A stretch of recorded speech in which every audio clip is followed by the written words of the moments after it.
مین ئەو دوژمنە شاراوەیی بەردەوام هەڕەشەیە بۆ سەرگیانی هاوڵاتیان. هێشتاش ڕووبەرێکی زۆری زەوی لە پارێزگای هەولێر ماوە لە مین و تەقەمەنی پاک نەکرابێتەوە کە ڕووبەرەکەی دەگاتە 50 ملیۆن مەتر دووجا. زۆرترین ناوچەی پیسبوش بە مین دەکەوێتە دەڤەری باڵەکایەتی کە 195 کێڵگەمینی تێدایە. بەداخەوە ناوچێکە بەهۆی شەڕی چەند ساڵی نێوان عێراقییان و شەڕەکانی دیش بە شۆڕەکانی گەلی کوردستان بە شێوازێکی زۆر هەڕەمەچی و دڕندانە پیسکراوە بەمین. ئەوەی ئێستا هەیە بە نزیکەی 50 کیلۆمەتر چوارگۆشەیە سنووری پارێزگای هەولێر کە پێک هاتووە سنووری پارێزگای هەولێر و ئیداریسوان لە خۆی دەگرێت. ناوچەی باڵەکاتی گەر بێت و باسی بکەین بەس ناوچەی باڵەکاتی 195 کێڵگەمین لە خۆی دەگرێت.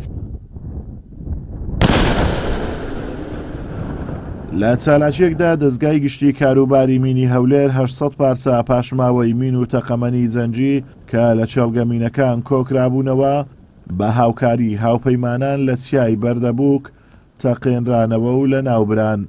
لە پرۆسەیەکی تەقینەوەدا ئەوڕۆ لەلایەن تیمەکانی ئیۆدیئێمە و تیمێکی هاوپەیمانان کە لەگەڵمان بەشدار بوون لەو تەقانەوە 800 مین و پاشماوەی جەنجی نەتەقاوی بکە لە ئەنجامی کاری ڕۆژانەی تیمەکانی مینلابەری دەستی و تیمی ئیۆدی لە کۆگای سەرەکی بەڕێوەبەرایەتیمان کۆگایی کرابوو. ئەوڕۆ لە پرۆسەیەکی سەرکەوتوانە لە ناومان بردن.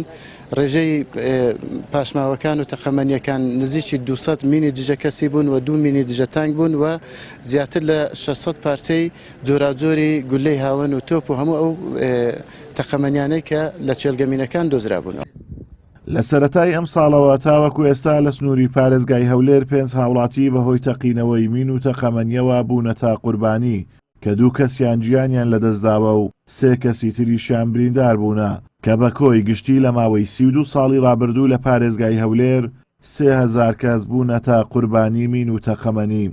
ئازادۆمەراوەی کەناڵی ئاسمانی پەیام دەڤەری باڵەکایەتی.